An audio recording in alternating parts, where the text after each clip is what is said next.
నెల్లూరు జిల్లా కొడవలూరు మండలం Kodavalur MPDO office నందు మండల టీడీపీ అధ్యక్షులు శ్రీహరిరెడ్డి నాయకత్వంలో నియోజకవర్గ టీడీపీ మండల ఇన్ఛార్జీలు కలిసి వైసీపీ మాజీ ఎమ్మెల్యే ప్రసన్నకుమార్ రెడ్డి, మాజీ మంత్రి కాకాని గోవర్ధన్ రెడ్డి, మండల వైసీపీ నాయకులపై గత ప్రభుత్వంలో జరిగిన అక్రమాలకు సంబంధించి ప్రభుత్వ అధికారుల పట్ల వారు ఏకవచన పదజాలం, అసభ్యకర విధానాల గురించి పేర్కొన్నారు.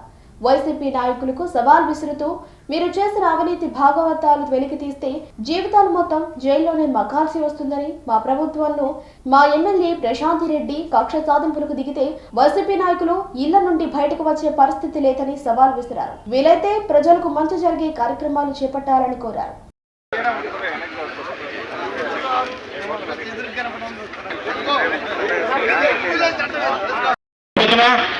మాజీ మంత్రివర్యులు కాకాని గోవర్ధన్ రెడ్డి గారు, మాజీ శాసనసభ్యులు ప్రసన్నకుమార్ రెడ్డి గారు, అదేవిధంగా వైఎస్ఆర్సీపీ నాయకులు ఈరోజు కొడవలూరు మండలంలో ఒక ధర్నా చేయడం జరిగింది.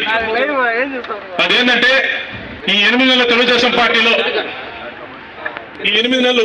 పార్టీలో జరిగిన కార్యక్రమాల గురించి వాళ్ళు విమర్శలు చేస్తూ ర్యాలీ నిర్వహించడం జరిగింది. ముందుగా మన మాజీ మంత్రివర్యులు కాకాని గోవర్ధన్ రెడ్డి గారు మాట్లాడుతూ కోవూరు నియోజకవర్గం అవినీతిలో నెంబర్ 1 ఉందని చెప్పాడు. సార్ గోవర్ధన్ రెడ్డి గారు, మీకు మాకు చంద్రమోహన్ రెడ్డి కాబట్టి మీకు పక్కన జరిగేది తెలుస్తున్నట్లే ఆ నియోజకవర్గం తప్ప, ఎందుకంటే మీకు ఆడ చూసుకొని సరిపోతున్నట్టుంది. ఎందుకంటే ఈ కోవూరు నియోజకవర్గంలో 1952లో ఈ నియోజకవర్గం ఏర్పడినప్పటి నుంచి ఇప్పటి వరకు తెలుగుదేశం పార్టీ ఎంత బలంగా ఉందో ఏంది అనేది అందరికీ తెలుసు. ఇకపోతే కోవూరు నియోజకవర్గానికి శాసనసభ్యులుగా వేమిరెడ్డి ప్రశాంత్ రెడ్డి గారు 2024 ఎన్నికల్లో ఘన విజయం సాధించిన తర్వాత 75 లక్షల రూపాయల సీఎం రిలీఫ్ ఫండ్ ద్వారా అనేక మంది బాధితులకు ఈ రోజు మా ఎమ్మెల్యే గారు అందించారు. ఈ కోవూరు నియోజకవర్గంలో ఎప్పుడు లేని విధంగా అభివృద్ధి విధంగా ముందుకు తీసుకుపోవడం ఒకే కారణం, ఈ రోజు కనిగిరి రిజర్వాయర్కి మనకి గోపిరెడ్డి గారు పీసీ చైర్మన్ అయిన తర్వాత కనిగిరి రిజర్వాయర్కి ఈ రోజు 50 కోట్లతో ఎప్పుడు లేని విధంగా మార్గదర్శ పట్టబోతా ఉంది. అది ఒక ప్రశాంత్ రెడ్డి గారి నాయకత్వంలోనే మాత్రం సాధ్యమవుతుందని తెలియజేసుకుంటూ ఈ రోజు కనిగిరి రిజర్వాయర్ కూడా 49 కోట్లతో అభివృద్ధి పనులు శ్రీకారం చుడుతున్నారు. రానున్న రోజుల్లో చూశారు కదా, మా సంక్రాంతికి మా బాబు గారి నాయకత్వంలో, మా ఎమ్మెల్యే గారి నాయకత్వంలో ఇప్పుడు మీ పత్రికా సోదరులందరూ వచ్చారు. రోడ్లు ప్రతి దగ్గర ప్యాచ్ వర్క్ జరుగుతున్నాయి లేదా? జరుగుతున్నాయి కదా. ఎవరి నాయకత్వంలో? మా ముఖ్యమంత్రి గారి నాయకత్వంలో, మా ఎమ్మెల్యే గారి నాయకత్వంలో నియోజకవర్గంలో గుంటలు 2 రోడ్లు తీసుకురావడం ధ్యేయంగా మా ఎమ్మెల్యే గారు పనిచేస్తున్నారు. ఈ రోజు మా ఎమ్మెల్యే గారు ఇక్కడ లేరు, విదేశాల్లో ఉన్నారు. విదేశాల్లో ఉన్నప్పటికీ మండల నాయకులకి కార్యకర్తలకి ఎప్పుడూ 24 గంటలు అందుబాటులో ఉంటారు. రోజుకు 2 సార్లు ఫోన్ చేసి నియోజకవర్గంలో ఏం జరుగుతుంది, మండలాల్లో ఏం జరుగుతుంది, గ్రామాల్లో ఏం జరుగుతుంది ప్రతి ఒక్కటి కనుక్కుంటూ మిగిలిన శక్తిగా దూసుకుపోతుందని తెలియజేసుకుంటూ వాళ్ళకి ఇప్పుడైనా దేవుడు కరుణించి మా వైఎస్ఆర్సీపీ నాయకులు మనసు మార్చి ప్రజలకు అందుబాటులో ఉండి మేమేమన్నా తప్పులు చేస్తే చెప్పండి, ప్రతిపక్షంగా మీరు మేమన్నా తప్పులు చేస్తే చెప్పండి. ఈ రోజు ఎమ్మెల్యే గారు వచ్చారు, మాజీ ఎమ్మెల్యే ప్రసన్నకుమార్ గారు వచ్చారా? ఇది ప్రమిసెస్, ఇది కొడలూరు మండల ఆఫీస్ ప్రమిసెస్ లో ఒక ఎమ్మెల్యే గారు మాట్లాడుతూ మాజీ ఎమ్మెల్యే గారు ఒక ఈఓఆర్డీని వాడు వీడుని సంబోధించాడు. ఈ ప్రమిసెస్ లో ఒక ప్రభుత్వ అధికారి ఒక ఎండిఓని భయపడి వెళ్ళిపోయాడని వ్యంగ్యంగా అసభ్యంగా మాట్లాడారు. ఒక ఎండిఓ గురించి ఒక ప్రభుత్వ అధికారి ఆయన. మీరే చూస్తున్నారు, గత 5 సంవత్సరాలు జరిగిన దానికే కదా మూల్యం చెల్లించుకున్నారు. రాజ్యాంగం అపహాస్యం పాలు చేస్తూ వస్తున్నారు.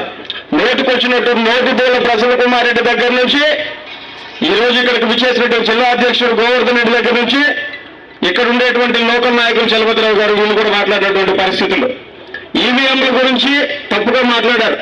దేశం మొత్తం ఈవీఎంలో జరుగుతుంటే, ఈవీఎంల ఎలక్షన్ జరుగుతుంటే ఈయనప్పటికే ఇక్కడ పెట్టినట్టు మాట్లాడుతూ వస్తున్నారు. ఎటువంటి పరిస్థితుల్లో కేంద్ర ప్రభుత్వం వాళ్ళ మీద చర్యలు తీసుకోవాల్సినటువంటి పరిస్థితులు తప్పకుండా ఉన్నాయి. ఆ విధంగా కూడా మా పార్టీ తరఫు నుంచి కంప్లైంట్లు ఇవ్వడం కూడా జరుగుతుంది. ఒక ఈఓఆర్డీ అధికారిని ఒరే తరే అని చెప్పని మాట్లాడుతూ ఉన్నాడు ఈరోజు ప్రసన్నకుమార్ రెడ్డి. తిరిగి మాట్లాడేదానికి అరక్షణం పట్టదనేటువంటి మాట ప్రసన్నకుమార్ రెడ్డి గుర్తుపెట్టుకోవాలి. ఉద్యోగస్తులు, ఉద్యోగ సంఘాలు కూడా దీన్ని పూర్తి స్థాయిలో ఖండించాలని చెప్పి తెలియజేసుకుంటా ఉన్నాం. నువ్వు కూడా మాట్లాడే పరిస్థితుల్లో ఉన్నావు. ఇక్కడ ఉండే తెలుసు, గ్రావెల్ మాఫియాలో ఉండేటువంటి మొట్టమొదటి నాయకుడు ఎవరంటే ఈ మండలంలో ఉండేటువంటి వ్యక్తే కాదా అని చెప్పని ఎవరైనా గుడ్ల మీద చేసుకో చెప్పొచ్చు. అదేవిధంగా దీనికి సంబంధించిన ప్రతి ఓటాలు వాళ్ళకు ఉండేటువంటి రాష్ట్ర స్థాయి నాయకుల దగ్గరికి ఇక్కడి నుంచి వెళ్ళేటువంటి పరిస్థితులే. ఒక్క విషయం అయితే స్పష్టంగా చెప్పదలుచుకున్నాం, దొంగల ముఠాలో ఉండే వాళ్ళందరూ దొంగలే అవుతారు. 16 నెలల పాటు జైల్లో ఉండొచ్చినటువంటి ఒక వ్యక్తికి శిక్ష బృందం వీళ్ళు కాక ఇంకోరు అవుతారా? కోర్టులో రికార్డులు తగలబెట్టినటువంటి వ్యక్తి కాక అనుకోవద్దులేండి. ఇక్కడ ఇసుక మాఫియా చేసినటువంటి వ్యక్తులు నల్లపరెడ్డి ప్రసన్న కుమార్ రెడ్డి కావచ్చు, వీరు చలపతిరావు గారు కావచ్చు, గ్రామీణ మాఫియా చేసినటువంటి వ్యక్తులు వీళ్ళు కావచ్చు, గంజాయిని పెంచి పోషించినటువంటి వ్యక్తులు వీళ్ళు కావచ్చు.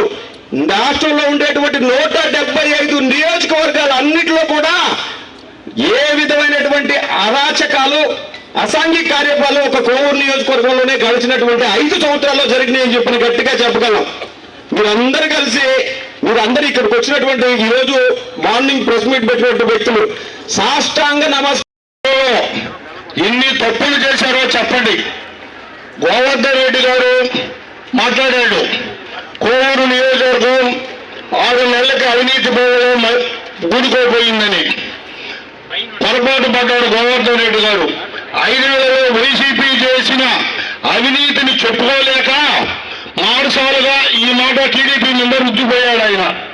ఆయన మనసులో వైసీపీ ఎంత చేసిందనేది 5 ఏళ్లలో మొత్తం విజిలెన్స్ కానీ, మా మేడం గారు వచ్చినప్పుడు విజిలెన్స్ కానీ, ఎంక్వైరీ కానీ వేపిస్తే కనీసం 6 నెలలు పట్టడంతో వాళ్ళకి ఎన్నో లేవు చేసుకొచ్చే లోపల వీళ్ళు మాట్లాడుతున్నారు. కనీసం సర్పంచులంట ఈ ఆలయం చెప్పిన సర్పంచులు తప్పు చేస్తేనే వాళ్ళు గవర్నమెంట్ ఆఫీసర్లు సస్పెండ్ చేశారు. ఇవాళ ఏమన్నా వచ్చాడా? బీసీ నాయకుడు సర్పంచ్ ఏమన్నా మీ మీటింగ్కి ఏమన్నా వచ్చాడా? మీ కాళ్ళకాడికి ఏమన్నా వచ్చాడా? మిమ్మల్ని ఏమన్నా సస్పెండ్ చేశాడు, నా గురించి మాట్లాడమని మిమ్మల్ని ఏమన్నా అడిగాడా? ఎందుకు మీ రాజాల గురించి మీరు చూసుకోవడం? సరే, మాజీ ఎమ్మెల్యే గారు మాట్లాడాడు. ఆ రోజుల్లో మండలంలోని ఎమ్మెల్యే గారివి ఏ నాయకుడు నీ కాడికి చిన్న పన్నెండు వచ్చినా మండల నాయకుడు కాడికి పోయింది అని చెప్పి చెప్పేవాడి. ఆ జరుగుతూ మండలంలో నాయకులు అందరూ నీకు తగిన సాక్షి చూపించారు మన ఎలక్షన్లో. అది గుర్తుంచుకోయా ప్రసన్న కుమార్ రెడ్డి గారు. భోగాతం తెలిస్తే, పుస్తకం తెలిస్తే చాలా ఉంటుంది. రాబోయే రోజుల్లో చాలా ఉంది. దాని ఏదో చూపిస్తుంది మా ఎమ్మెల్యే గారు. మీరేమో ఆతృత పడాల్సిన పని కూడా లేదు.